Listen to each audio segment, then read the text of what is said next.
Bona vesprada a tots. Buenas tardes a todos. Es obligatorio dar las gracias a los amigos de Hipatia por la organización, por el tiempo que emplean y por la dedicación que nos demuestran cada día. Y a todos vosotros, primero que nada, gracias a los que una semana tras otra perseveráis y volvéis. Y a los que venís por primera vez, pues bienvenidos. Hoy vamos a hablar del título que tenéis ahí. Los 4 pilares sobre los que se asienta toda la física cuántica. No me ha resultado fácil argumentar y expresar las 4 bases de la física cuántica. He intentado, espero haberlo conseguido, reducirlo a las expresiones más sencillas posibles, pero sin quitar rigor científico. He elegido unos cuantos ejemplos para que veáis el alcance de la física cuántica, los misterios que alberga y la enorme cara de sorpresa que el científico investigador del mundo de las partículas, ese mundo subatómico, al experimentar, pues recibe un impacto de algo que se pregunta, ¿esto es real? Cuando lo estoy observando es que sí que es real.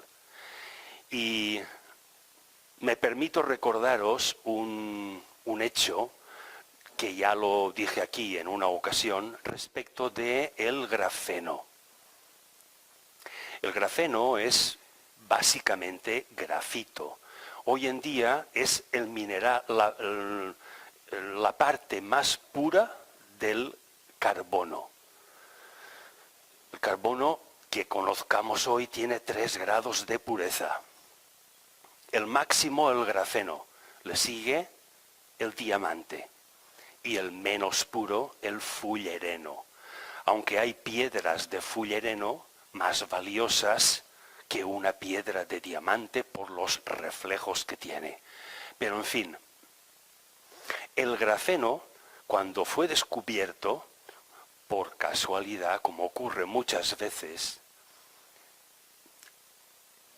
se observó una propiedad sorprendente. Y es que cortando láminas de mineral grafito, lo más finas posible, tan finas que llegan a ser prácticamente transparentes, del grosor de 1 a 3 átomos, hablo de milimicras. Bien, pues si una lámina de estas al cortarla se cae y se fracciona, se recompone. Sin saber cómo, absorbe del entorno los átomos de carbono que le hacen falta y la parte fraccionada se recompone. Esto, sin que nadie lo haga, por mera atracción iónica entre átomos, se produce esta recomposición. En fin, la mecánica o física cuántica se llama mecánica porque estudia el movimiento de las partículas subatómicas. Tiene muchos entresijos de este tipo. Hoy voy a explicar alguno de ellos y en lo que se refiere a esos 4 pilares de la física cuántica. A ver si consigo que al final sepamos un poco en qué consiste esas 4 bases y tengamos algún ejemplo, alguna expresión sencilla y con pocas palabras para poder hablar un poco de ella. Pero lo más interesante es que si se os despierta un poquito la curiosidad, que empecéis a leer y a investigar. Y veréis cómo, sin lugar a dudas, os sorprenderéis. Voy a empezar, si me lo permitís, con una leyenda. La leyenda cuenta que una campesina estaba al servicio de un sabio, de un viejo sabio, a cambio de que el sabio la instruyera y la enseñara en todo lo que el sabio sabía. Un día el sabio le preguntó: ¿qué darías por saber todo lo que yo sé? Lo daría todo, pero mucho, mucho más que todo daría por saber aquello que tú no sabes. Entonces, aquí vamos a hablar de lo que la humanidad sabemos. Y hay mucho todavía por descubrir, mucho. Os pongo el ejemplo ese de que todo lo que sabemos tiene un límite, y es el 4%, que es lo que llamamos materia. El 96% restante, entre la suma de energía oscura y materia oscura, sabemos muy poco o casi nada de lo que es y de lo que lo compone. Por lo tanto, dentro de ese límite vamos a hablar y vamos a empezar ya. En la primera, en el mes de octubre, vimos que era un hecho científico. Y aquí traemos hechos científicos y relacionamos a una idea con su realidad, con el hecho. En la segunda vimos un poco superficialmente el origen de la vida y relacionamos la tríada inconsciente, consciente y subconsciente. En la tercera vimos la relación entre energía y materia, entre el ideal y la realidad, y lo real. Y empezamos a elucubrar sobre la filosofía de la cuántica, del mundo microcósmico o mundo de partículas. En la cuarta vimos algunos de los misterios de la cuántica, hoy veremos otros. Y relacionamos lo microcósmico con lo macrocósmico, y nos sorprendimos al ver que al observar el microcosmos vemos lo que es y no lo que era. Es decir, no lo observamos cuando queremos observarlo, sino cuando podemos observarlo, lo cual quiere decir que ha pasado un tiempo entre la observación real y nuestro deseo de observarlo. Conclusión: cuando observamos algo microcósmico, no vemos lo que queremos, sino lo que el microcosmos quiere manifestar en ese momento. Respecto del macro, es al contrario. El tiempo que tarda en llegar la luz desde un objeto cósmico, estrella o lo que sea, hasta la superficie de la Tierra, ese tiempo nos permite ver el macrocosmos, pero vemos lo que era, no vemos lo que es, porque la luz tarda un tiempo en recorrer esa distancia y cuando lo estamos observando con nuestros aparatos teleobjetivos, pues vemos la luz que lo iluminó, no la que lo está iluminando. Hoy vamos a ver estos 4 pilares de la física cuántica: la relatividad, la simetría, la invarianza y la complementariedad. Tengo que significaros que los 2 últimos están implícitos en los 2 primeros. Digamos que hay 2 columnas enormes que soportan prácticamente casi todo el peso de la física cuántica, que son la relatividad y la simetría. Y la invarianza y la complementariedad son columnas accesorias, pero no por ello dejan de ser necesarias. Empecemos ya. Cuando hablamos de relatividad es preciso referirnos a Albert Einstein. Cuando era joven se cambió de instituto. Todavía no era universitario. Y la razón del cambio de instituto fue porque le parecía muy reglada y dirigida la enseñanza que estaba recibiendo. Y se cambió a otro que parecía una enseñanza más liberal. Tenía un profesor de física que empezó a hablarles de la luz. Y Einstein se preguntaba: ¿cómo observaría yo el mundo si cabalgara encima de un rayo de luz, desplazándome a 300.000 kilómetros por segundo, ¿cómo vería el mundo? A partir de esta pregunta, la mente de Albert Einstein empezó a gestar lo que vamos a ver. La luz no es otra cosa más que el movimiento rotativo de un campo eléctrico y de otro campo magnético. El eléctrico lo tenéis en rojo y el magnético en verde. Las flechas indican los tres planos, que si atendemos aquí a esta sala, un plano sería este, otro plano sería este y el tercero sería el piso. Pues la luz se mueve en medio de los tres planos, lo cual quiere decir que es reflejada en cada uno de los tres planos. Y las propiedades del rayo original no coinciden con las de los rayos reflejados. Y todo esto es objeto de estudio. Pero Einstein se preguntaba, ¿cómo vería el mundo montado encima de un rayo de luz, viajando a esa enorme velocidad? Después de haber recibido en el año 21 el premio Nobel por el efecto fotoeléctrico, no por la teoría de la relatividad, Ernest Solvay, un ingeniero químico, pues empezó a pensar en organizar industrial químico. Empezó a organizar unas conferencias, la de 1911 fue la primera, que se repiten cada 3 años, en la que intentaba aglutinar al mayor número de científicos posible. La más conocida, y todo el mundo que haya investigado un poco sobre física, es la quinta conferencia. Y se llama Quinta Conferencia Solvay. Ha adoptado el apellido del industrial químico que lo organizó. Esta es la fotografía que todo investigador conoce.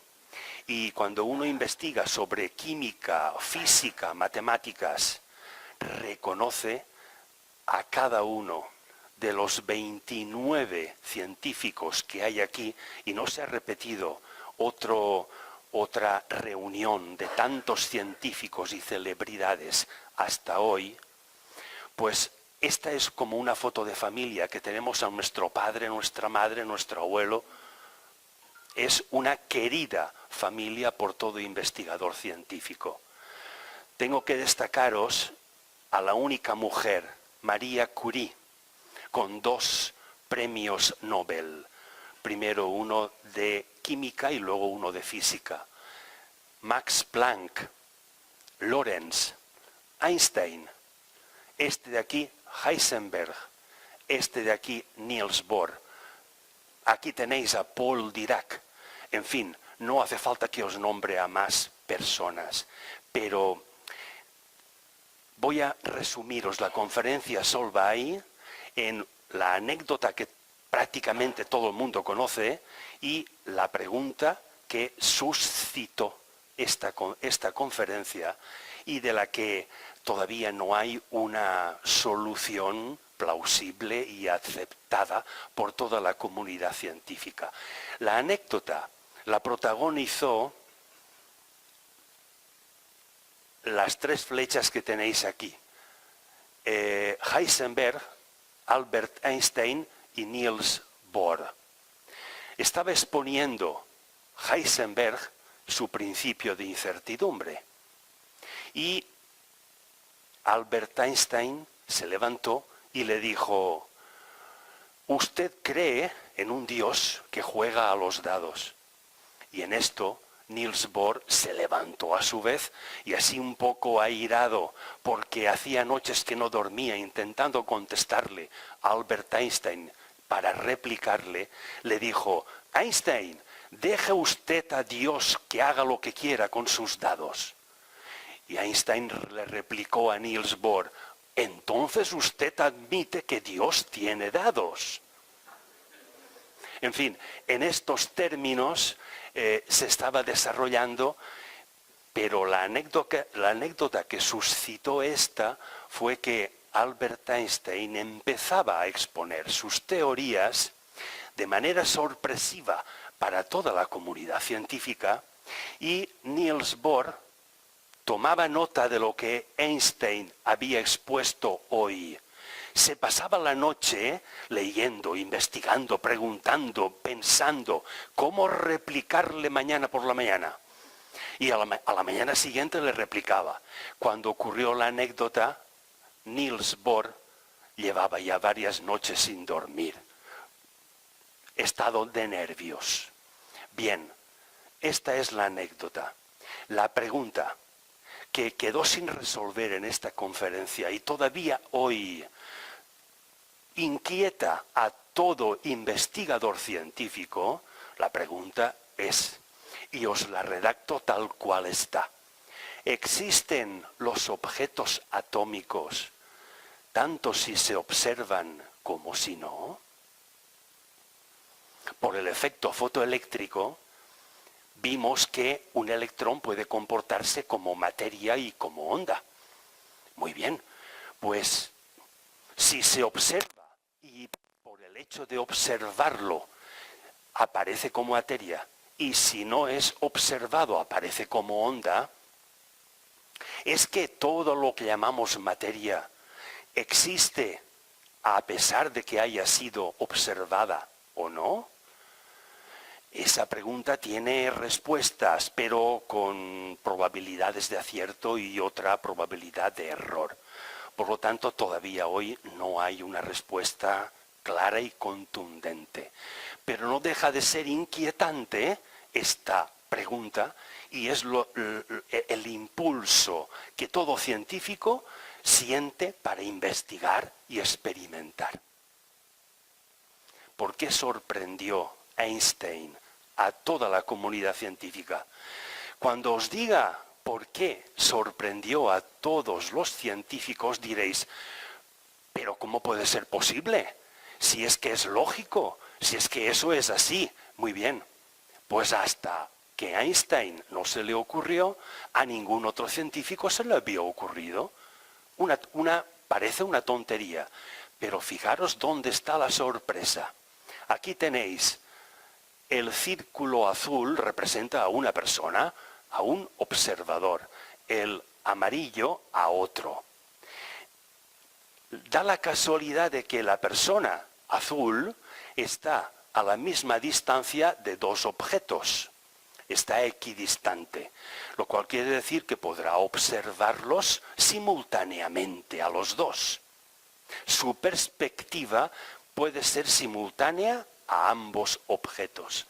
El amarillo tiene que recorrer la luz respecto de este objeto una distancia mayor que la de respecto del otro, lo cual quiere decir que este de amarillo percibirá primero el que está más cerca y después, en un tiempo posterior, el que está más lejos.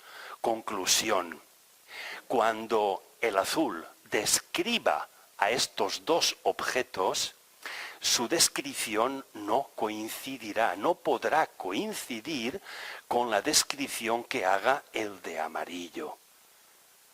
Porque no solamente hay una diferencia en tiempo de percepción, sino una diferencia de perspectiva.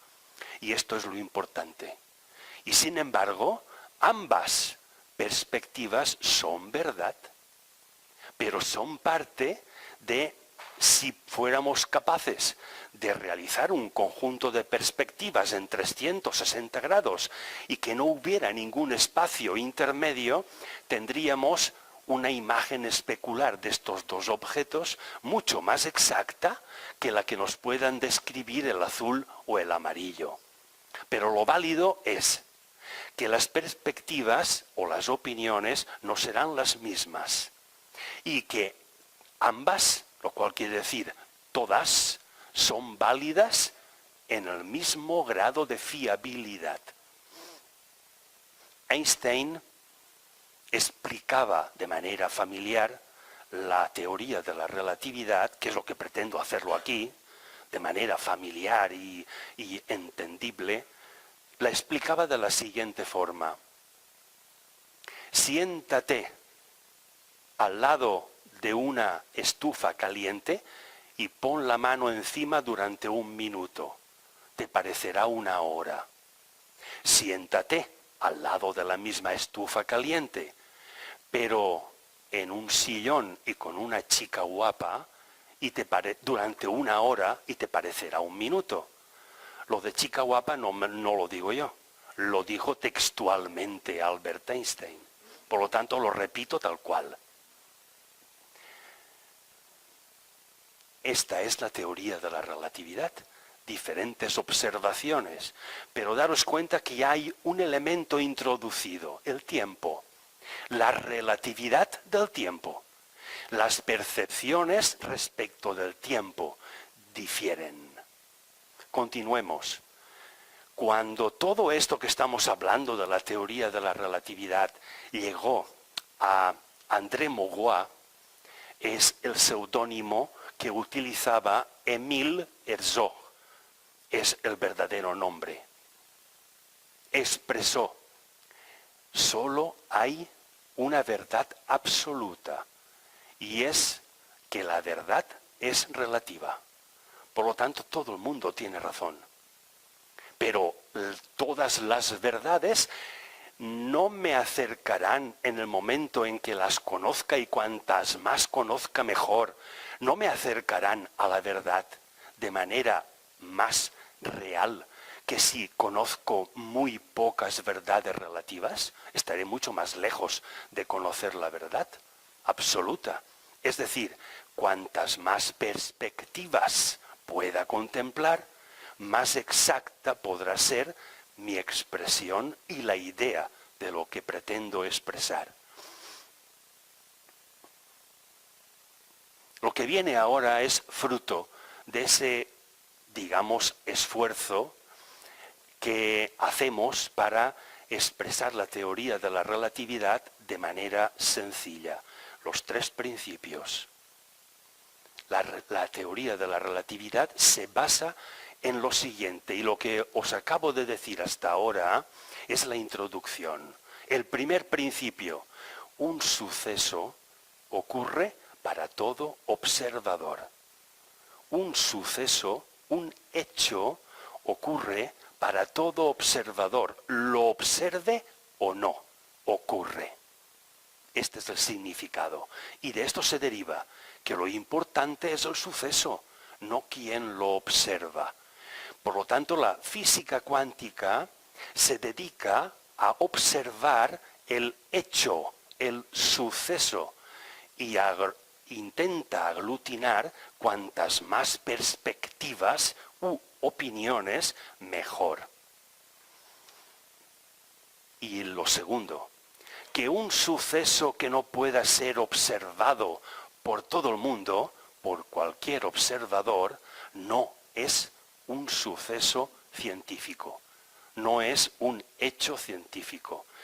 Y esto quiere decir que todas las creencias, visiones, telepatías, comunicaciones mediáticas y mediúmnicas, etcétera, etcétera, etcétera, no constituyen suceso en términos científicos. ¿Por qué?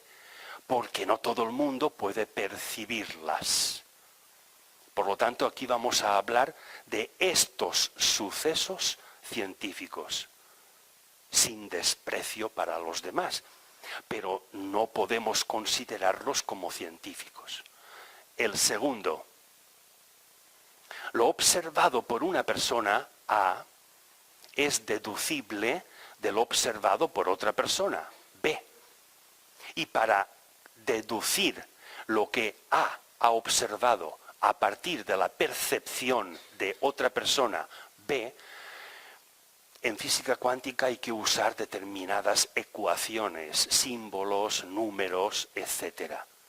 Este conjunto de ecuaciones se llama transformaciones de Lorentz-Poincaré. Lorentz es este señor con barba blanca que estaba entre María Curie y Albert Einstein. El tercero.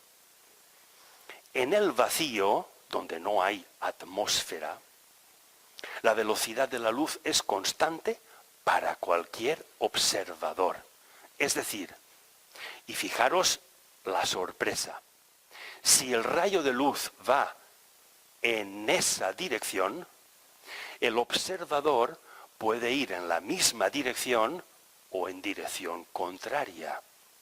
Si va en la misma dirección, la lógica parece que diga que verá la luz más ralentizada. Depende de la velocidad a la que vaya. Pero si va en dirección contraria, ¿la verá mucho más rápida? Pues no. Tanto si va en la misma como en contraria dirección, siempre verá en el vacío a la luz desplazándose a 300.000 kilómetros por segundo. De manera invariable, no importa la velocidad a la que vaya el observador ni la dirección que este observador adopte. Todo esto deriva en un par de ejemplos que son conocidos y son comunes por todos, pero os los voy a explicar brevemente. El primero se refiere a este rectángulo, imaginaros un vagón de tren en cuyo interior hay una persona con un balón en la mano. El vagón de tren se desplaza a 200 kilómetros por hora y la persona en su interior suelta empujando al balón que sale de la mano a unos 20 kilómetros por hora. La persona que está dentro y suelta el balón lo verá desplazarse a 20 kilómetros por hora. Pero si hay otra persona fuera del vagón y solamente viera al balón, lo vería a la velocidad a la que va el tren, sumándole la velocidad con la que la persona del interior del vagón ha soltado el balón. Es decir, que él vería el balón a 220 kilómetros por hora. Esto, que parece obvio y lógico, dio una vuelta a los cálculos porque todos los cálculos eran respecto del 20 o del 200, pero no del 220. Esto obligó a redefinir la física clásica de Isaac Newton. El segundo ejemplo, el de los hermanos gemelos. Imaginaros que podemos fabricar una aeronave espacial que puede viajar en el espacio al 80% de la velocidad de la luz, a 200 y pico mil kilómetros por segundo. Y se sube a ella uno de los hermanos, el de la izquierda, y el de la derecha se queda en tierra. Pasan 50 años. Cuando el que está viajando por el cosmos toma tierra, resulta que para su hermano efectivamente han pasado 50.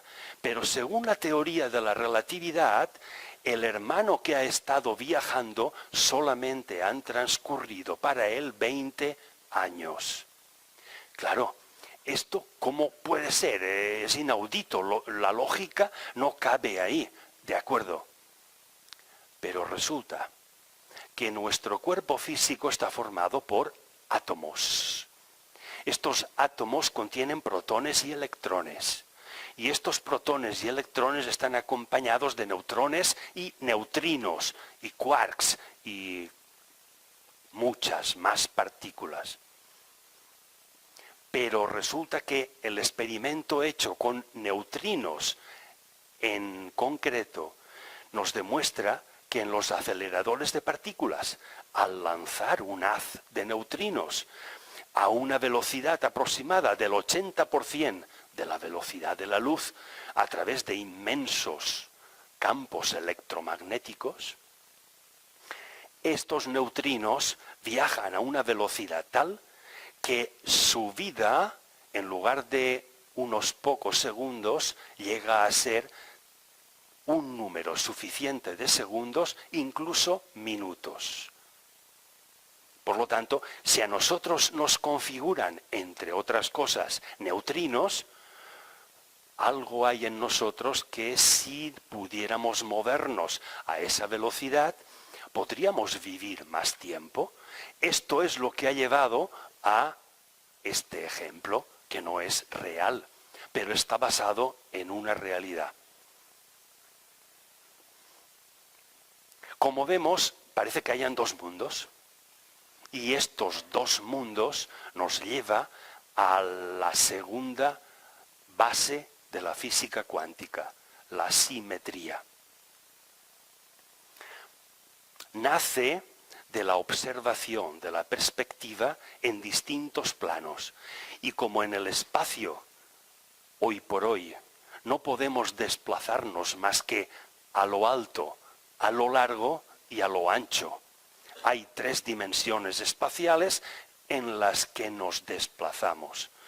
Pues si hay un objeto, en este caso un cilindro, que si es iluminado por un foco de luz hacia el plano en azul, marcará por los límites del cilindro un cuadrado o un rectángulo. Depende del tamaño del cilindro.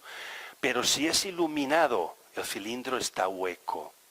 Si es iluminado de manera frontal sobre el plano en amarillo, bueno, pues marcará, o bien, en este caso que no es un cilindro hueco, marcará un círculo negro por donde no pasa la luz y un halo luminoso, y si estuviera hueco, lo que es sombra aparecería como luz.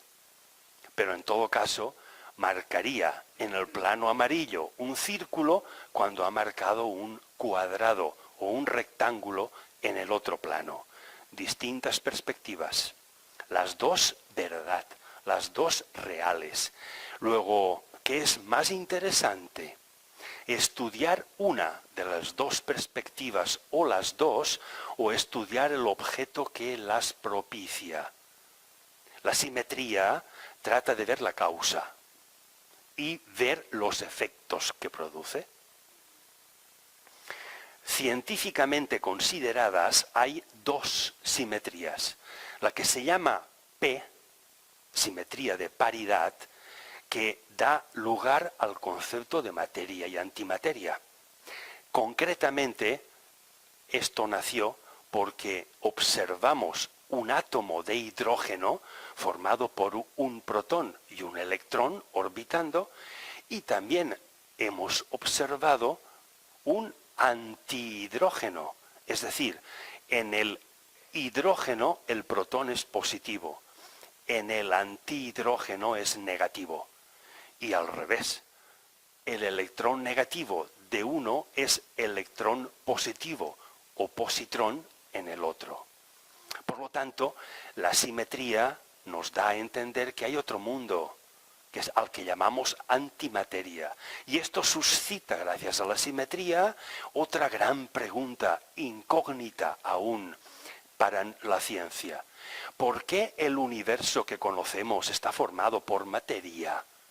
¿Por qué detectamos antimateria y la podemos fabricar en el laboratorio a antiátomos? Pero ¿por qué nuestro universo está formado solo y exclusivamente por materia?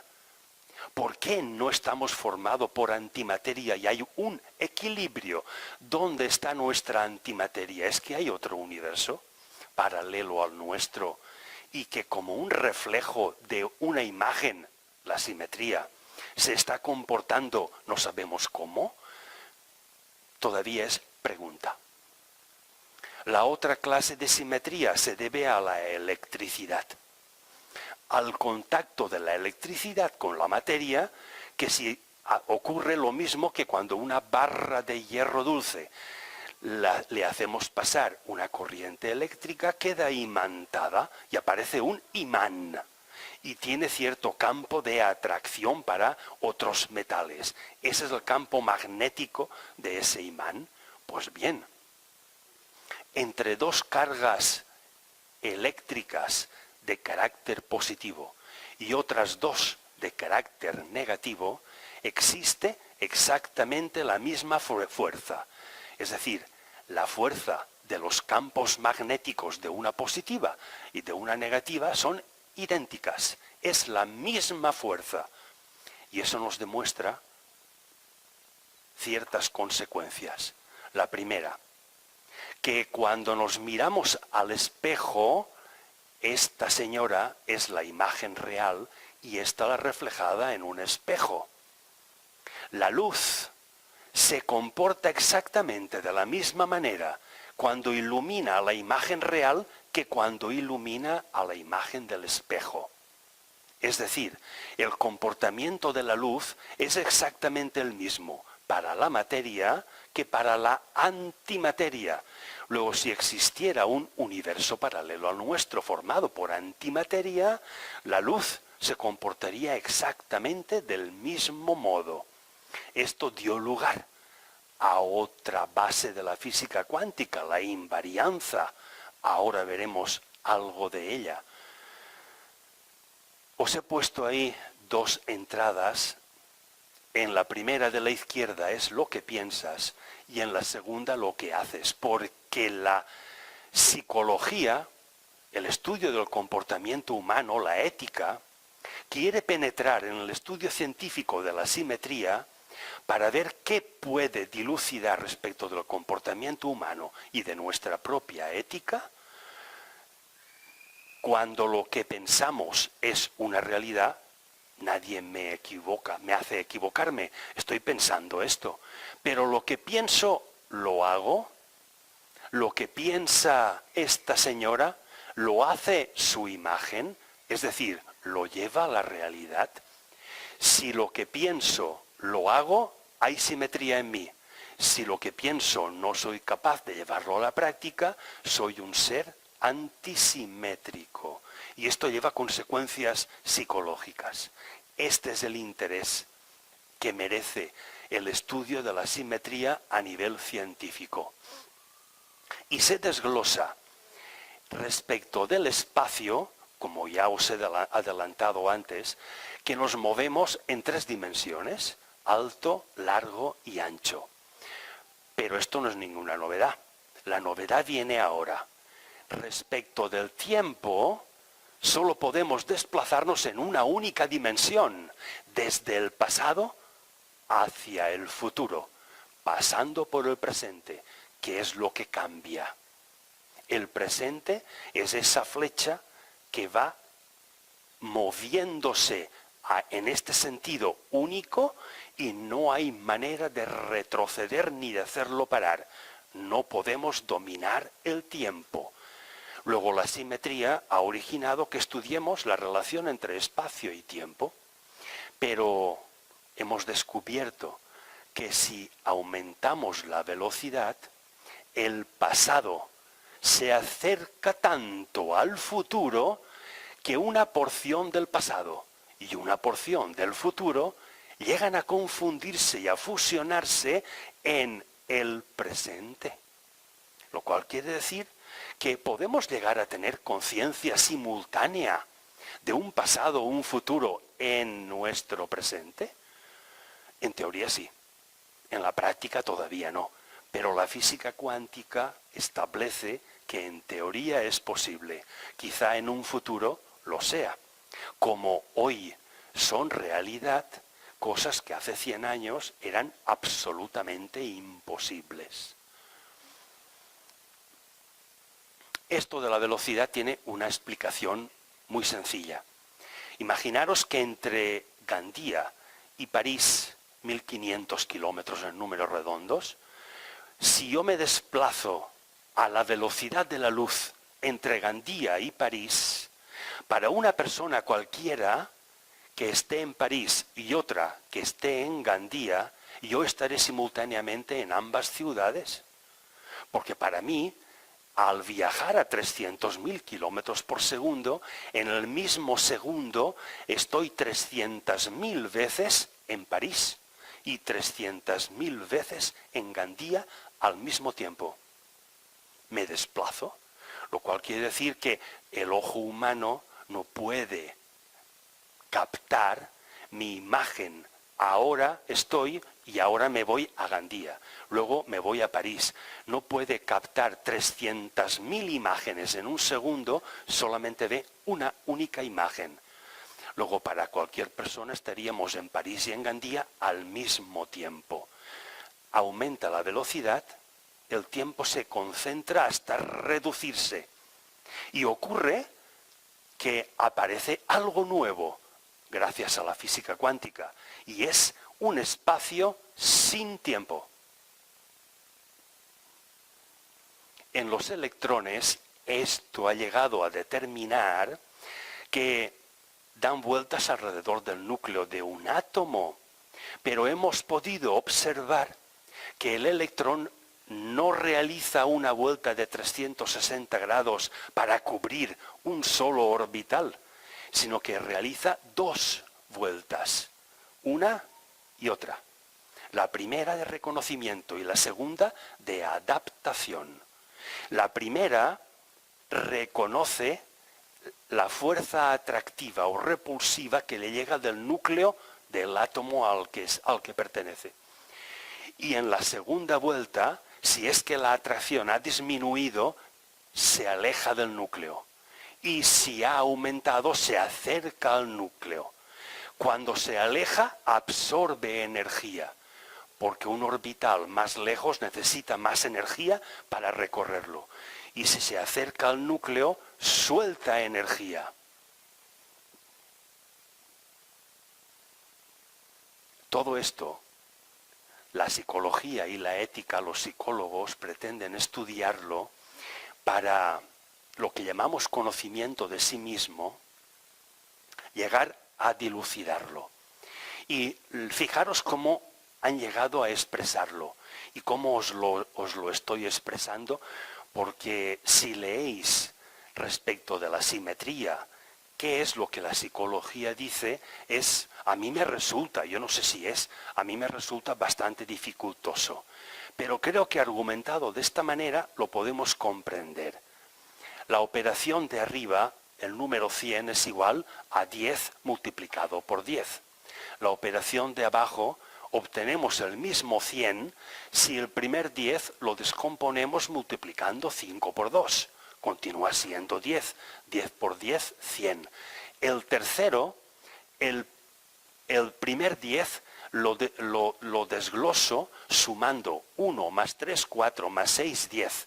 Y el segundo 10 sumando 8 más 2. Vuelvo a tener 100. Y así continúo desglosándolo cada vez más. Afirma la psicología que esta progresión de lo que está simplificado a lo que es más complicado implica una capacidad, mientras que esa simplificación implica una incapacidad. Y os pongo un ejemplo. No hay una tendencia en los gobiernos al bipartidismo, los buenos y los malos, la derecha y la izquierda. No hay términos intermedios. O es así o es asá. O es blanco o es negro. Esa simplicidad hace que tengamos unas elecciones, no me refiero a las que están haciendo en Cataluña, sino a lo que elegimos cada uno, nuestras elecciones respecto de lo que queremos hacer, de todo aquello que pensamos, son más erróneas cuanto más simplificamos y son más exactas cuanto más desgranamos. ¿Por qué? Porque al descomponer observamos más. El 1, 2, 3, 4 números de aquí y los 3 de aquí, 7, esta combinación matemática de 7 dígitos hace que mi mente sea más capaz porque veo al mismo tiempo varias perspectivas. Lo cual quiere decir que el objeto que describiré a continuación tiene mi descripción una exactitud mayor que la descripción que haga una persona que solamente tiene dos perspectivas y solamente ha realizado 2 observaciones. A nivel científico, cuando aquí hay 4 y aquí 3, 7 observaciones, cada una de ellas ha sido comprobada, y no por un grupo de científicos en determinado laboratorio, sino por muchos grupos y laboratorios en todo el mundo, y el resultado es el mismo. Y cuando eso se cumple, entonces adoptamos, esto es 1, esto es 3, 3, 3. Y se refiere a la misma cosa, a la obtención de ese 10. Luego, cuantas más experimentos y observaciones hagamos, más exacta será nuestra descripción. De aquí que la física cuántica no solamente nos permite comprender y ver más el microcosmos, sino que hay una simetría. Cuanto más microcosmos vemos, estamos viendo también más macrocosmos. Van parejo. Hace unos años no se sabía nada de energía oscura y materia oscura. No se sabía casi nada de las supernovas, de los cuásares, de los púlsares, de la vida de una estrella. Hoy sabemos mucho de esas cosas, gracias a que hemos estado observando, desgranando y haciendo nuestra mente que tenga más conocimientos, de manera de que nuestras expresiones son más verídicas. Con las neuronas nos ocurre, con las neuronas del cerebro, nos ocurre que esa capacidad de observar más para poder expresar y hacer mejor, implica que cada una de esas partes es un grupo de neuronas que está activo en nuestro cerebro. Al haber más grupos de neuronas activas, hay más parte, más porción de nuestro cerebro que está activo, lo cual quiere decir que nuestra potencia mental es mayor. En teoría, la capacidad de deducir algo será más exacta.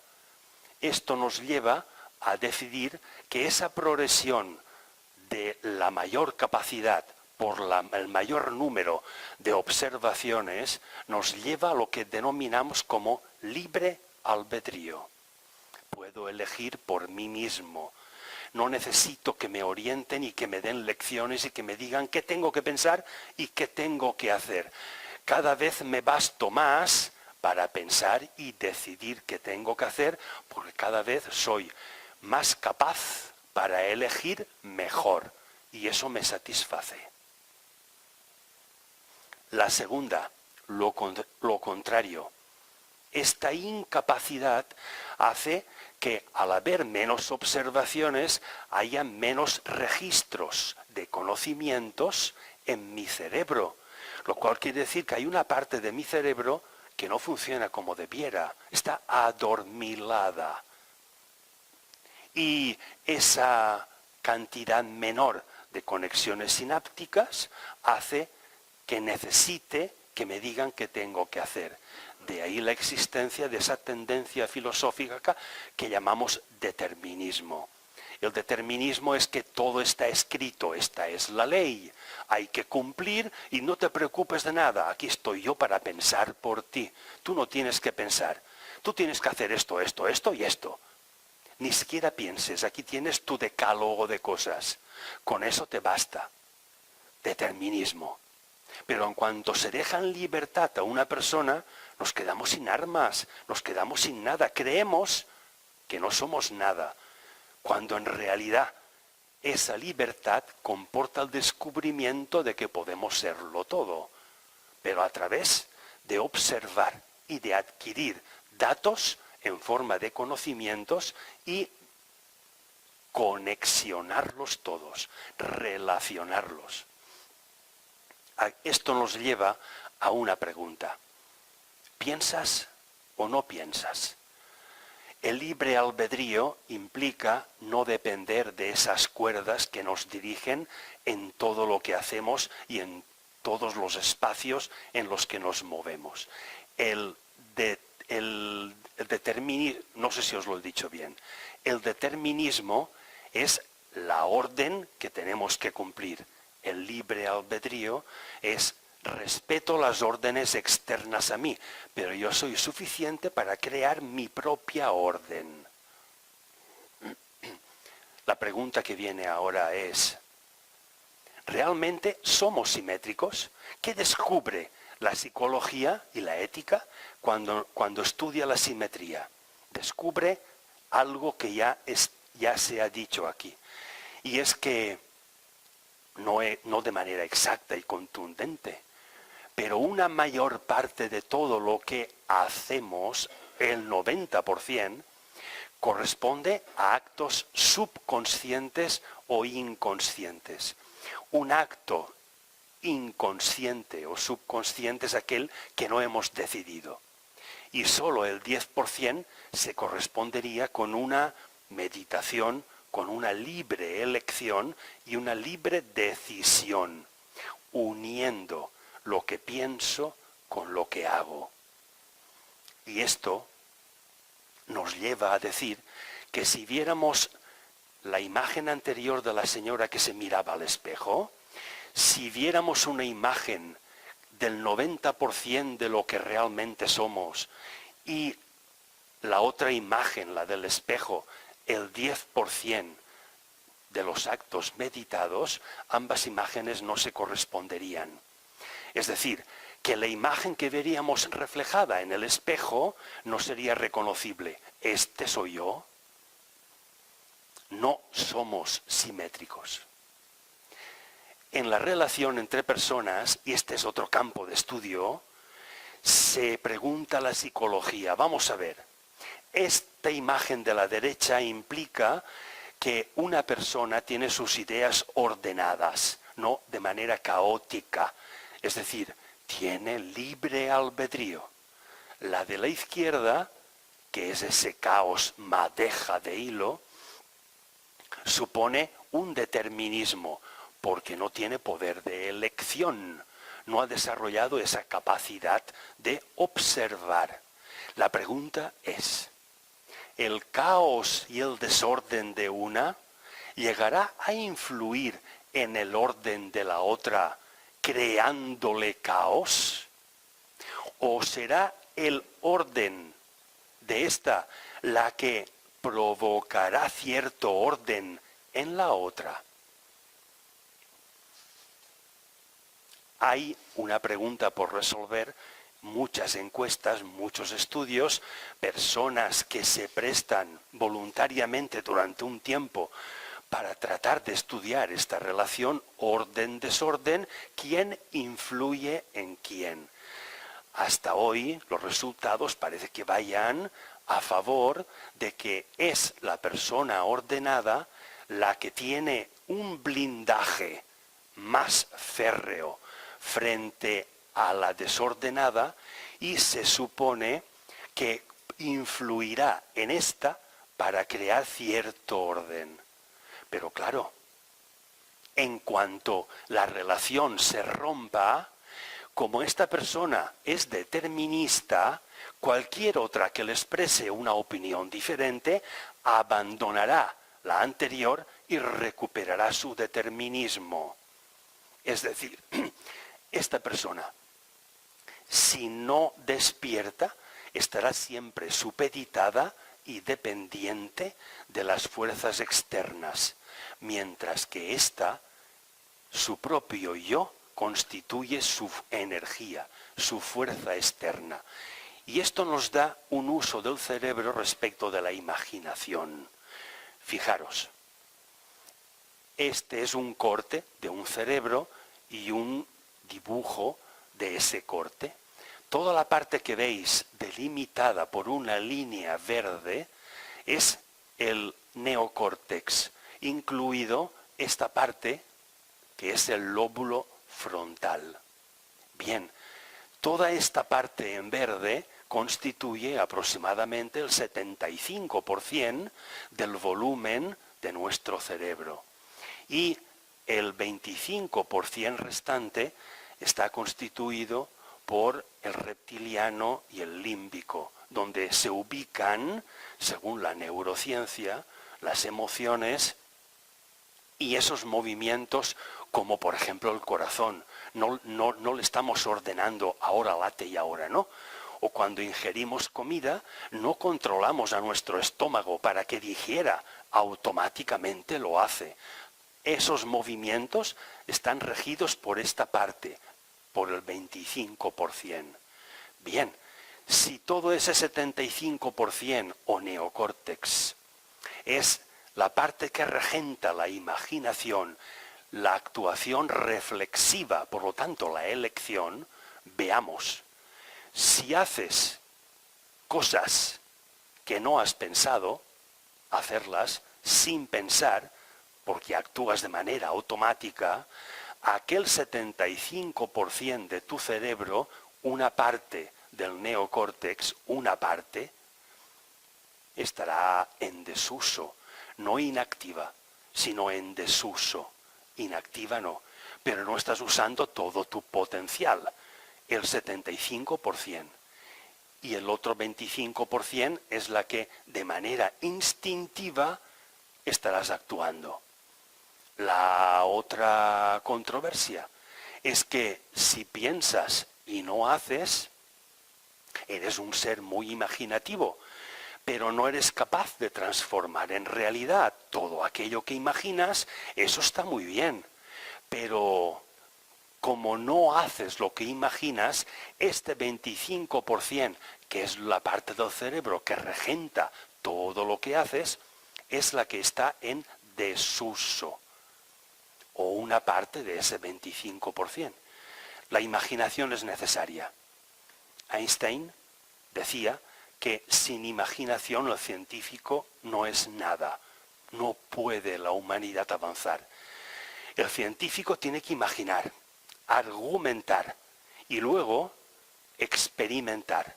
Y de todo lo que ha imaginado, el resultado del experimento le dice lo que es verdad y lo que no. Y así es como la ciencia avanza. Todo esto nos lleva a la invarianza. Y estamos con la tercera columna. Siempre que leáis algo de la invarianza, leeréis este nombre, Lorentz. Este señor con barba blanca entre María Curie y Einstein. La invarianza de Lorentz es una serie de ecuaciones que vienen a demostrar que en todos los sistemas, tanto macrocósmicos como microcósmicos, operan las mismas reglas. Son aplicables las mismas ecuaciones. De ahí el nombre, invarianza, algo que no varía. Hay unas reglas físicas que se cumplen en lo macro y en lo micro, como la luz, que se comporta exactamente igual con la materia que con la antimateria. ¿O acaso alguien diferenciaría la imagen de un espejo grabada por una cámara de vídeo si no supiéramos que es un espejo? Si se filma una película con las imágenes reflejadas en un espejo, nadie sabría que es la imagen de un espejo. Lo tomaría por la imagen real, porque la luz se está comportando igual que en la imagen real. Luego no hay diferencia a nuestra percepción. Esto es lo de la invarianza, que transformada en forma matemática nos permite, a través de las ecuaciones de Lorentz, escudriñar el macrocosmos y también el microcosmos, porque ambas ecuaciones son aplicables y los resultados son muy buenos. Esto nos indica que al ver el macrocosmos, vemos que no tiene fin. No podemos localizar una cobertura, una membrana, algo que digamos, esto es el fin del universo, esto es el fin del cosmos. No vemos dónde acaba. Pero escudriñando el microcosmos nos ocurre lo mismo. No vemos dónde empieza. No hay una partícula generatriz. Cuando hace 20, 30 años se especulaba con el bosón de Higgs, la partícula divina que se le llamaba, se creía por algunos sectores que el bosón de Higgs era partícula divina, partícula de Dios. Es decir, la partícula generatriz de todo lo que existe. Hoy en día sabemos que eso no es así, que es más una aventura especulativa que una realidad. El bosón de Higgs es una más entre el conglomerado inmenso de partículas que existen. No hay principio, no lo encontramos y tampoco encontramos el fin, gracias a la invarianza de Lorentz. Os he puesto ahí la invarianza y el huevo porque lo que importa es el hecho, no la circunstancia. Y los que estudian la invarianza ponen a los estudiantes de física del primer curso este ejemplo. Un huevo lo puedes romper para hacerte una tortilla y hay una fuerza externa que rompe la cáscara del huevo. Pero ese mismo huevo puede romperse porque lo que hay dentro ha evolucionado gestando a un ser. Y es este ser gestado en el interior del huevo el que rompe la cáscara. La invarianza está interesada por el rompimiento de la cáscara, no por si es una fuerza externa u otra interna la que la rompe, sino le interesa el suceso de que la cáscara se rompe. Y ya estudiaré la fuerza interna o la externa, pero me interesa el hecho. Todo esto, fuerza externa, fuerza interna, puedo romper el huevo de esas dos maneras. Una manera de romperlo es complementaria a la otra. Todo esto nos lleva a la complementariedad. Y esta base de la cuántica es quizá la más complicada de todas.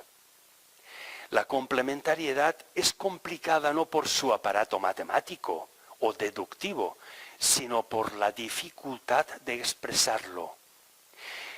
Es la parte argumentativa o filosófica de la física cuántica. Es la parte que nos ayuda a interpretar los números que resultan del cálculo de las ecuaciones aplicadas a la física cuántica. Si aplicamos unas ecuaciones resueltas por los potentes ordenadores que las resuelven y luego tenemos unos resultados que son números con signos, si no sabemos interpretar aquello, ¿de qué nos sirven esos números y signos? De nada. Luego la complementariedad es la filosofía que nos ayuda a interpretar los hechos científicos derivados de la física teórica, de la aplicación matemática a los argumentos filosóficos. Fue Niels Bohr el que replicó a Einstein, el que en el 47 fue condecorado en Dinamarca por la Orden del Elefante. Este es el collar que la Orden concede mientras viva el condecorado, con la condición de que cuando muera el collar ha de ser devuelto. Está formado por un conjunto alternativo de elefantes y torres. Es el símbolo del escudo de Dinamarca. Y Niels Bohr puso, no era una condición, sino tengo un caprichito. ¿Por qué no me ponéis en el escudo esta frase? La frase dice, contraria sunt complementa, en latín, que significa, los contrarios son complementarios. Es una frase muy significativa. Los contrarios no es porque uno por ser contrario del otro merezca desprecio, sino que son complementarios. La complementariedad, vamos a definirla psicológicamente, que lo entendamos todos de manera fácil. Ya hemos visto la validez de todas las perspectivas. Muy bien. ¿Qué hace la ciencia? Para elegir estas perspectivas tiene que elegir. Y eso establece dos condiciones. De todas las percepciones u observaciones, has de elegir una. Por lo tanto, ojo con la que eliges, que sea para ti la mejor. Pero respeta la que haya elegido otra persona, porque será la mejor para la otra. Luego, eso origina la segunda. Y es que observando simultáneamente varias perspectivas, no podrás ver lo mismo que otra persona.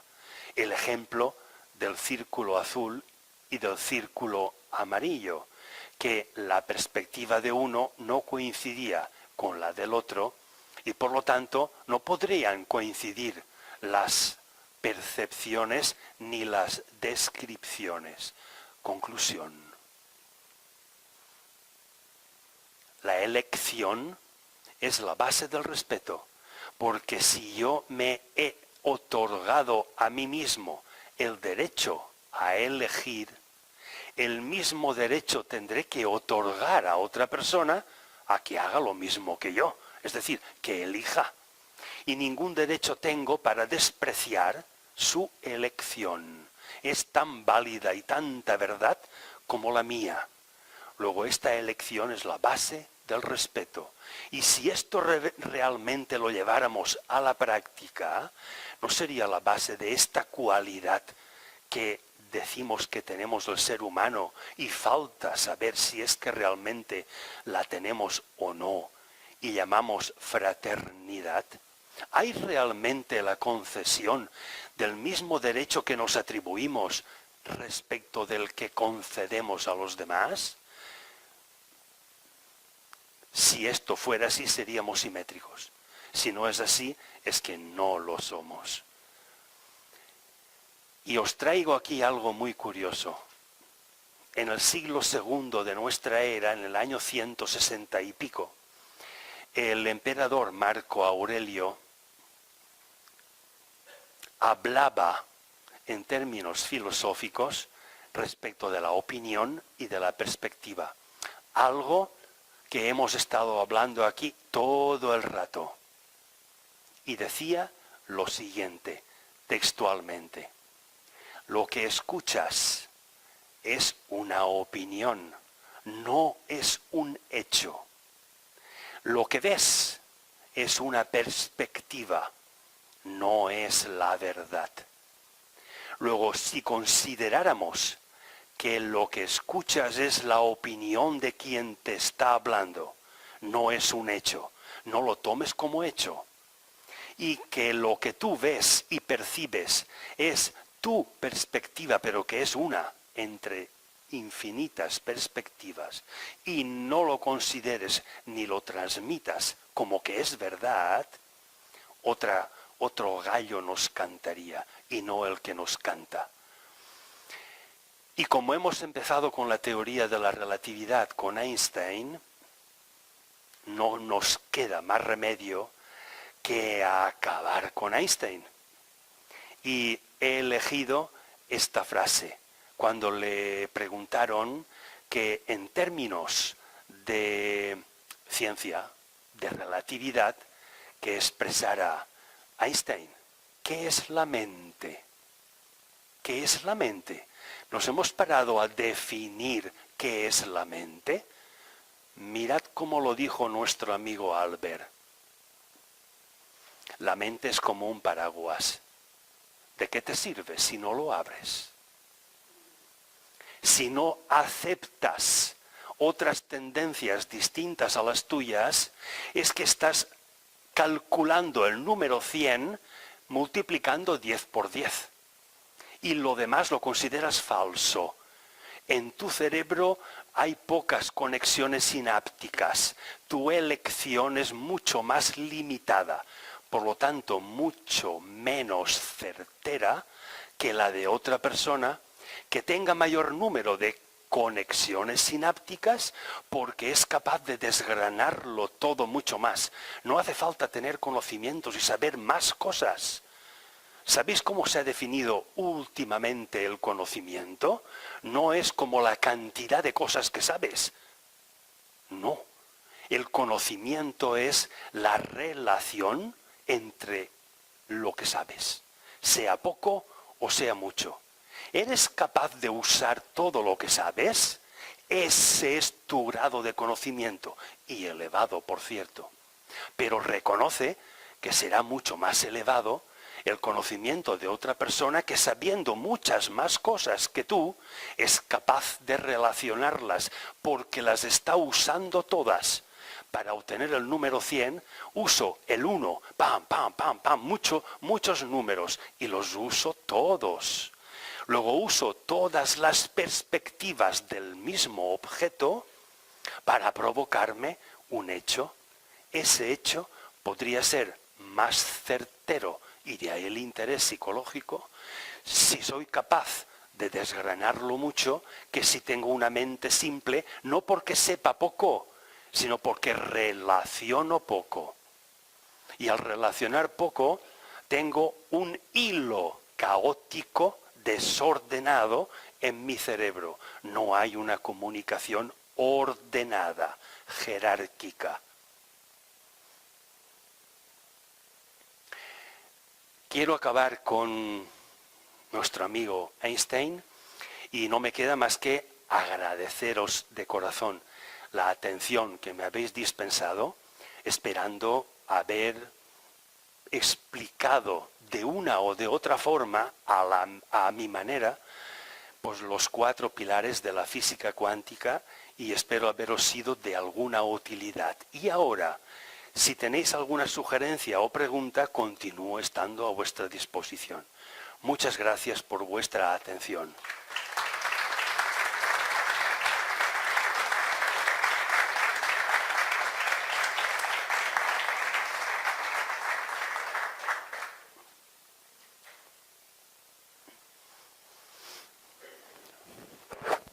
Turno de les preguntes. ¿Quién rompe el hielo? Em pense que ens hem quedat saturats. ¿Os he cansado demasiado?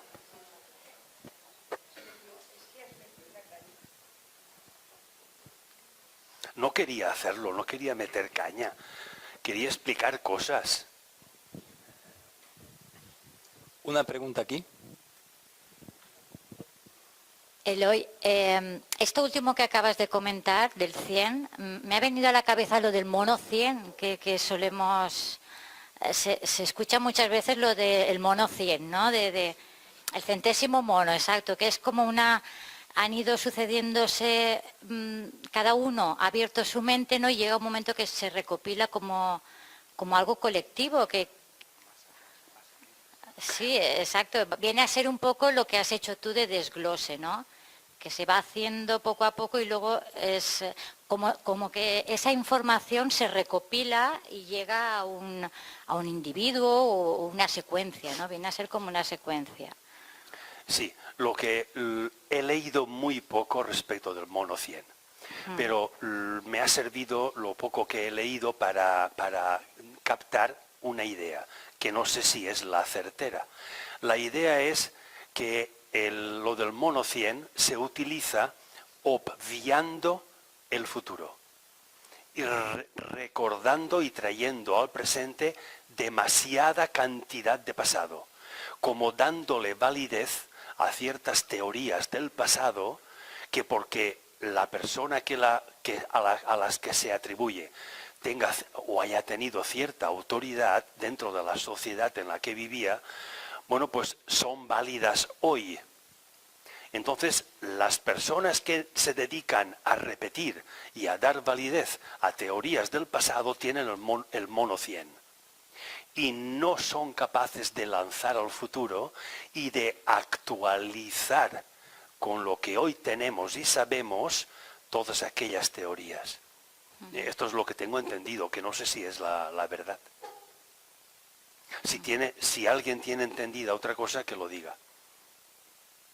Pero es que como he leído eso y esa idea me ha gustado, he creído, equivocado o no, que era la única o la esencia de esas tendencias. Y como podemos observar cualquiera de nosotros, la enorme cantidad de tendencias que afirman que lo que afirmó alguien en un pasado es verdad e inapelable, y se limitan a repetir lo que fulano de tal dijo. No eres capaz de aquello sin quitarle valor, que lo tiene, actualízalo. ¿Con qué instrumentos tenemos hoy? ¿No sabemos muchas más cosas de lo que sabíamos? No repitas lo mismo.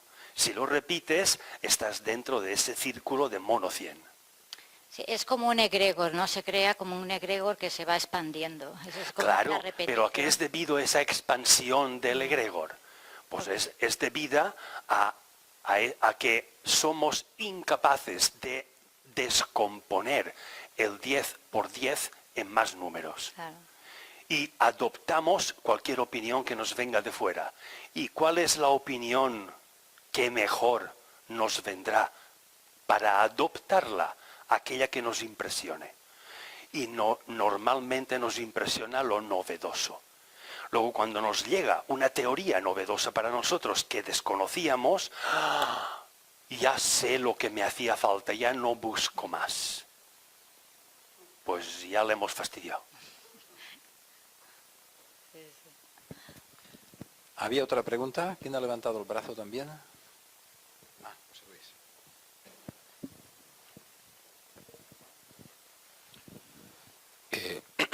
Antes comentabas algo así como que lo que daba entidad a un hecho era que fuera observable por todos los observadores. El concepto de la sensibilidad de esos observadores no influiría.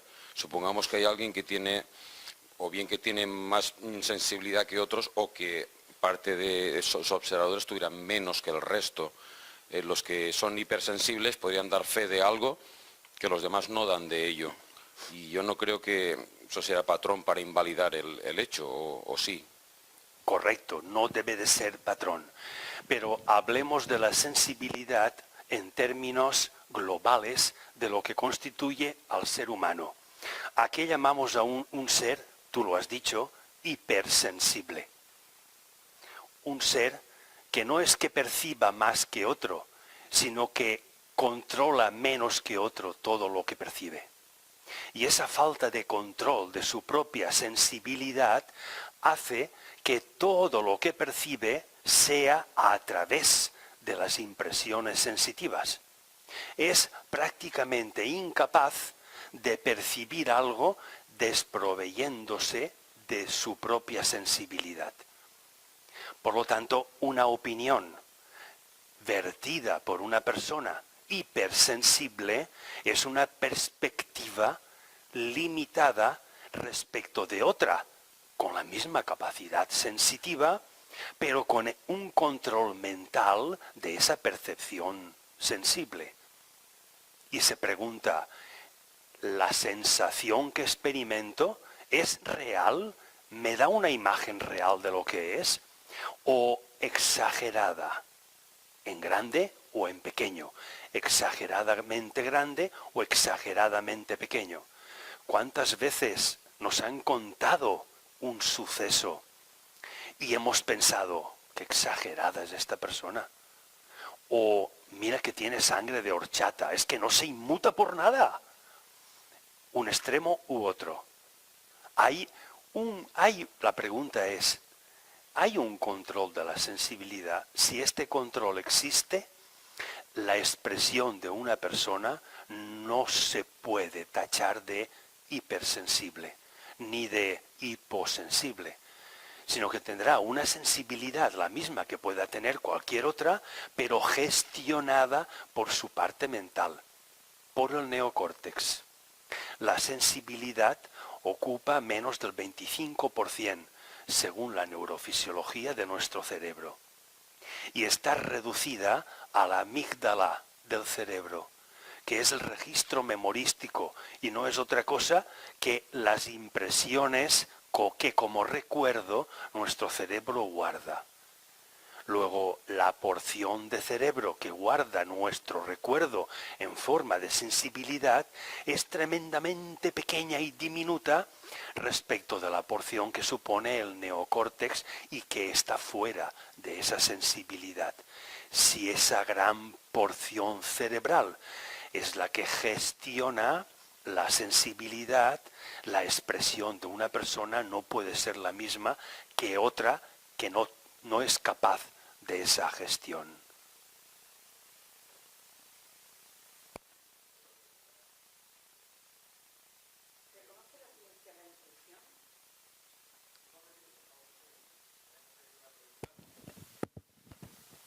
En un momento de la conferencia ha salido el tema de tomar una decisión. ¿Perdón? De tomar una decisión, Sí. Después de pensarlo mucho, muchas posibilidades y el libre albedrío.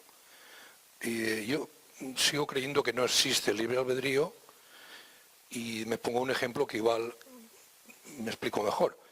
Si un jugador de billar se pone a jugar a una mesa de estas de billar con 12, 14 bolas, él piensa la jugada que va a hacer para meter pues la azul aquí, la blanca al otro lado, la roja, y piensa en una jugada, es decir, piensa en muchas opciones.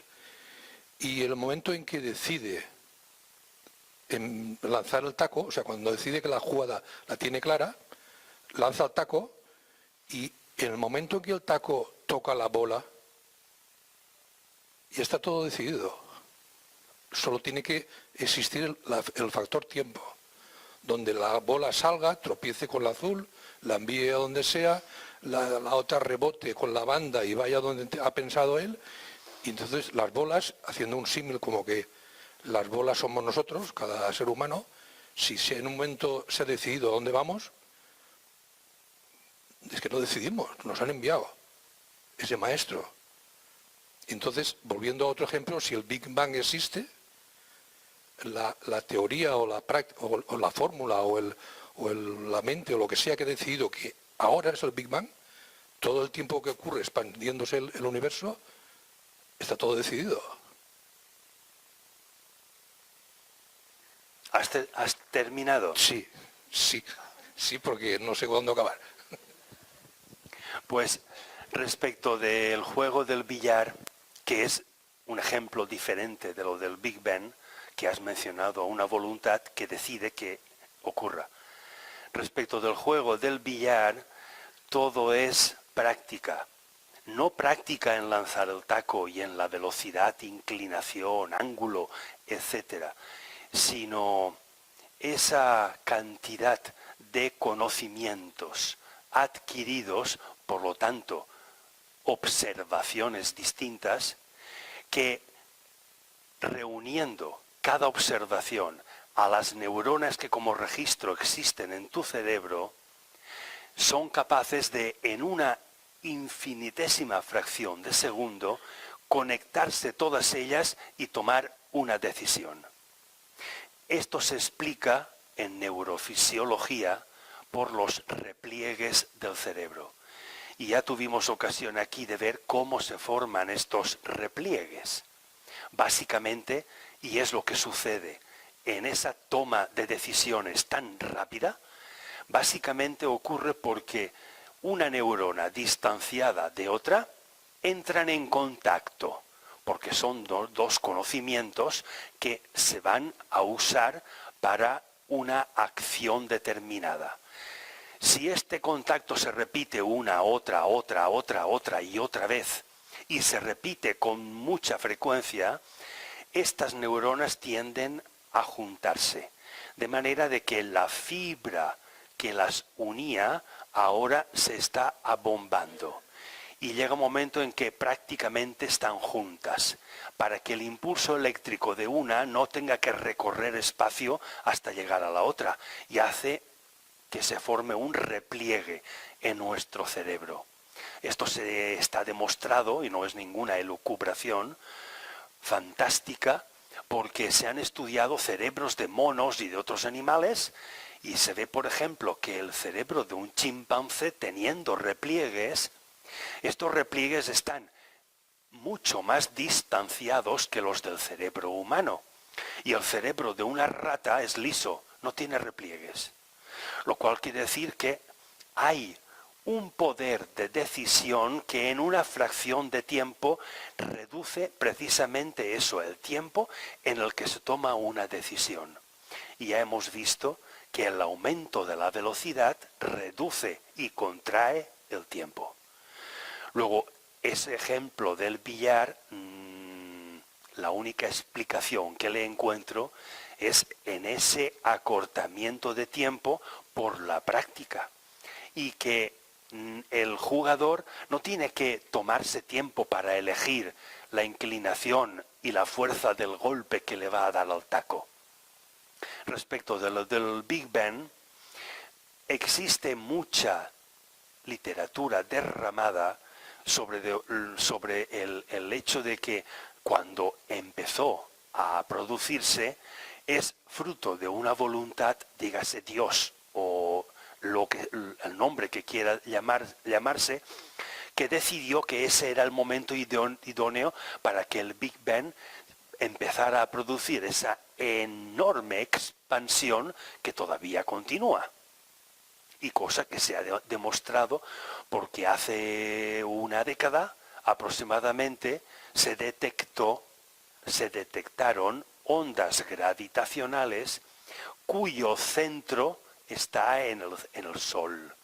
Luego parece que en el centro del universo se ha originado como centro esa onda gravitacional que es el resto de aquella explosión.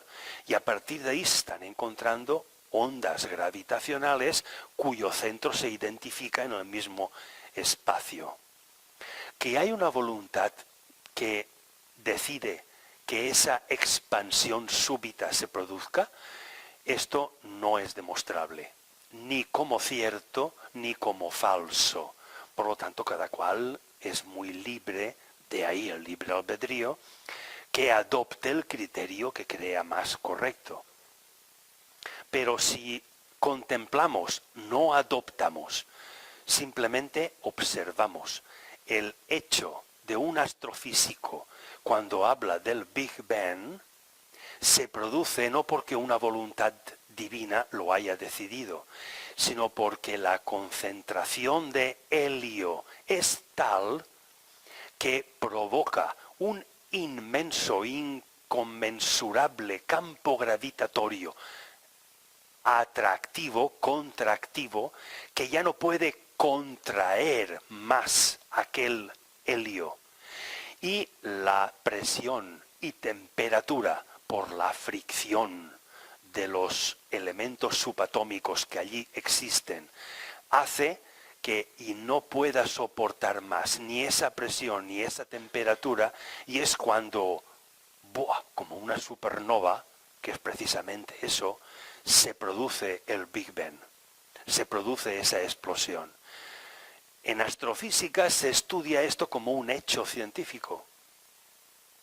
Que la elucubración y la imaginación quiere atribuirlo a una voluntad de algún tipo de deidad, cada cual es muy libre de atribuirlo.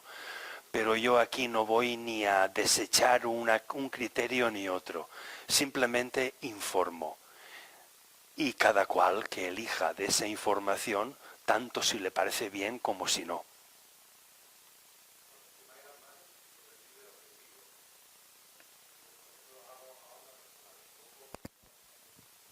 A una persona le puedo provocar un daño, le doy un golpe, esa persona se ve afectada por mi decisión y el hijo, la familia o quien sea de esa persona se ve afectada porque a ese pariente le han pegado y reacciona contra mí seguramente por mi decisión. Entonces ellos no deciden pegarme porque sí, sino porque yo les he dado el golpe a ese. Entonces el libre albedrío de estas personas, ¿dónde está? Si por culpa mía de cierta manera me van a contestar. El libre albedrío es la capacidad de elección de cada cual y qué origina esa elección. Esa elección la origina tu parte instintiva. Tu libre albedrío no puede ser lo mismo que otra persona meditativa y mental y que antes de hacer lo piensa 2 veces. Y ambas tienen libre albedrío. Pero una está supeditada a una razón y otra a otra razón. Distintas perspectivas. Pero bueno, cada perspectiva hemos visto aquí que es válida y digna de respeto. Y lo que una persona elige, ninguna otra tiene derecho a menospreciarlo. Pero sí a tenerlo o no en consideración.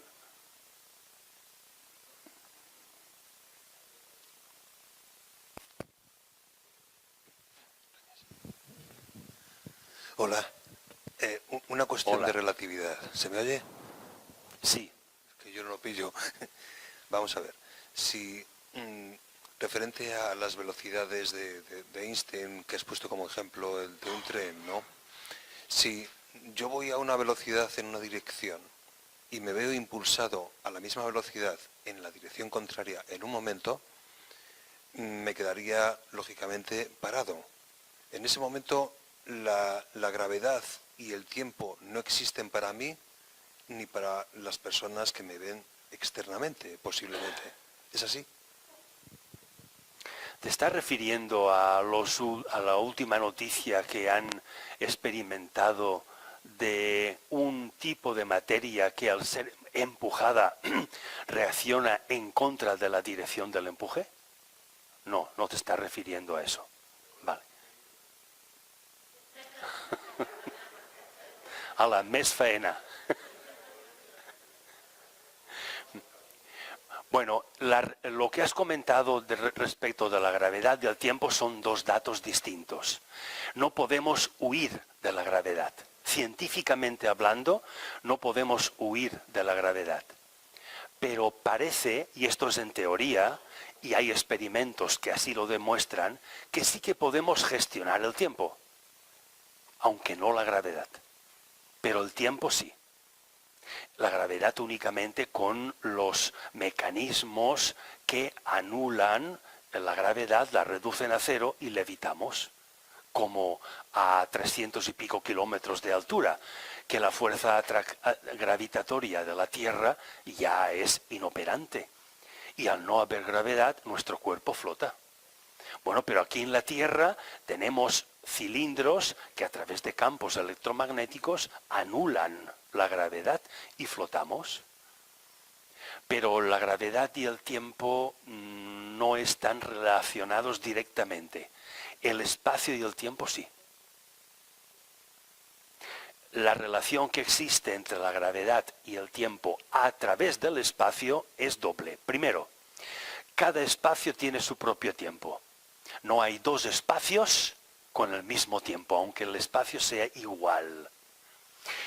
El segundo, que si el tiempo se dilata, es porque lo que se mueve dentro de un espacio ha aumentado mucho su velocidad.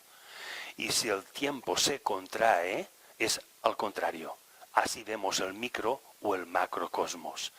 Y nos da experiencia de lo que es o de lo que era, etc.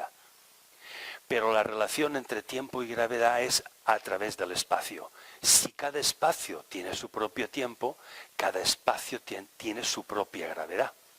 La gravedad en la superficie de la Luna es 6 veces menor que la de la superficie de la Tierra, porque cambiamos de espacio. Luego, ahí hay una relación que no veo una conexión directa que explique las 3 variables.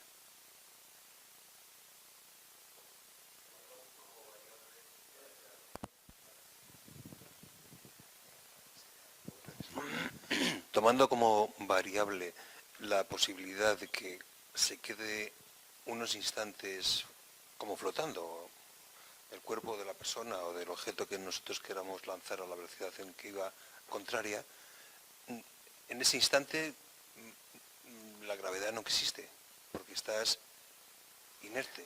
¿Te refieres a que si se detiene el tiempo? Me has explicado que no. No, es que no se detiene el tiempo. Evidentemente. El tiempo varía cuando un objeto se mueve a velocidades distintas. Por tanto, podríamos decir que en ese instante la gravedad no existe. Correcto, Te has no quedado existe. flotando, ¿no? La gravedad no A una existe altura normal. en ese espacio. Correcto. Muy bien. Ahora te agradecería que me explicaras lo que me has comentado al principio. De ese Bueno, objeto que sale repelente. Sí, es una noticia que ha saltado a los periódicos que afirma que en un laboratorio estadounidense han encontrado un tipo de han fabricado artificialmente un tipo de materia que al empujarla, lo normal es que la materia se desplace en el sentido del empuje. Bueno, pues reacciona en contrario. Yo la empujo en este sentido y retrocede hacia mí. Esta es la noticia. Y tomadla con pinzas. No diré que no sea verdad, pero ojo con lo que se afirma como verdad. Solamente que yo sepa, hay un laboratorio en Estados Unidos que dice que ha hecho ese experimento. No conozco ningún otro laboratorio ni grupo de científicos que hayan experimentado.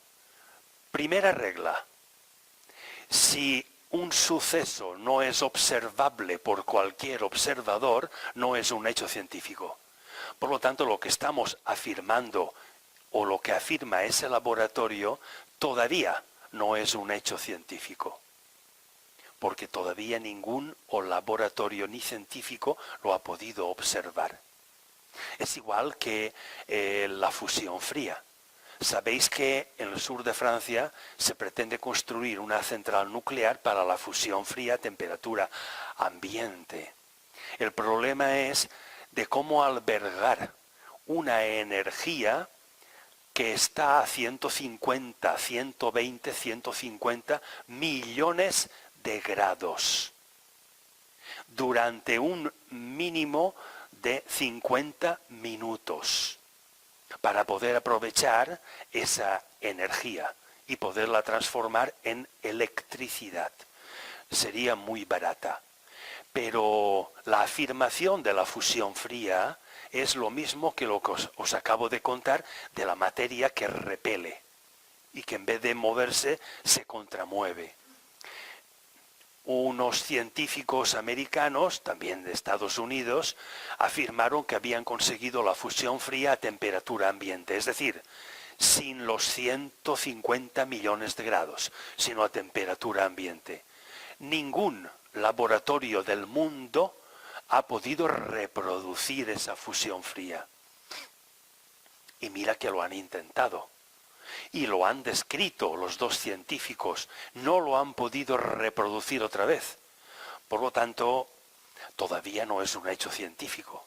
Cogerlo con pinzas no quiere decir esto es falso. Sino esto está pendiente de consideración. Y así debemos de expresarlo. No como una verdad. Si lo expresamos como una verdad, es como José Luis decía, somos hipersensibles. Y es la sensibilidad que nos ha impresionado de esa noticia lo que queremos transmitir. Nos importa un bledo la noticia. Transmitimos la impresión y queremos impresionar a la otra persona. Y soy yo la que te ha impresionado, ¿verdad? ¿Verdad que impresiona? No nos interesa la noticia, sino impresiónate como yo. Sé hipersensible como yo. Y si la persona no reacciona igual, ya tú es que no antes res, ¿a ti cómo te voy a contar yo? No, las cosas son como son. Y estas noticias, pues, expresémoslas en términos de probabilidad. En cuanto empecemos a hablar en términos de que a lo mejor esto es probable, es posible, empezamos a expresarnos en términos de física cuántica, porque la física cuántica es la argumentación, de ahí la complementariedad, la argumentación probabilística, jamás como verdad absoluta. Como decía André Maurois, solo hay una verdad absoluta, y es que toda verdad es relativa. ¿Relativa a qué? A la opinión de cada cual. Pero seamos respetuosos con lo que cada cual opine. Y ese respeto fraternal lleva a que seremos veraces si respetamos. En cuanto perdemos el respeto, perdemos la veracidad. Por lo tanto, si hay una probabilidad de un 60% de que sea verdad y un 40% de que sea mentira, si no somos veraces, estamos expresando de acuerdo a ese 40% de falsedad. Queremos impresionar, pero como si fuera la verdad. Vale, no quiero enrollarme más. Espera, un segundo, por favor. Espera que se graba. Bueno, quería yo ver que has comentado que es necesario la imaginación, que lo decía Einstein. ¿Qué diferencia ves tú entre la imaginación y la intuición? ¿Para ti existe la intuición o no existe? Sí, sí. Sí que existe la intuición y el instrumento de la intuición es la imaginación. O sea, que si soy incapaz de imaginar, difícilmente puedo ser una persona intuitiva. Porque intuir es adelantarme, preconcebir algo que está a punto de suceder. O algo que tiene una enorme probabilidad de que suceda. Y mi intuición me dice que esto probablemente, con mayor probabilidad de que sí, de que no, de que vaya a suceder. Pero como decía el amigo del juego de billar, cuando un maestro de billar golpea la bola, lo hace con mayor intuición que si lo hiciera yo, que no sé jugar al billar. Solamente sé mover el taco, pero no sé ni la inclinación ni la fuerza que debo de darle y dónde, en qué zona de la bola para que vaya en un sentido, en otro, gire, retroceda. No sé darle esos movimientos. Un maestro de billar sí. Claro, hay una elección, pero la elección del maestro de billar es mucho más acertada que la mía. Pero no importa lo acertada o equivocada que esté la elección. Importa que tanto el maestro de billar como yo elegimos. Luego tenemos libre albedrío. Si yo tengo poca capacidad de elección, le diré al maestro de billar, oye, ¿cómo tengo que hacer? ¿Cómo tengo que...? Quiero instruirme y quiero ser más intuitivo como él. De momento, cuando no lo soy, imagino que puedo serlo. Y hay un camino hasta que consigo serlo. Pero para eso tengo que desarrollar esa capacidad. Y esa capacidad es eso de desgranar una acción en muchas más acciones. Y aprender de los errores no es otra cosa más que eso. ¿Quién es más maestro? ¿El que más errores ha cometido y ha aprendido de todos ellos? ¿O el que no se enseña jamás la lección porque dice que no se equivoca?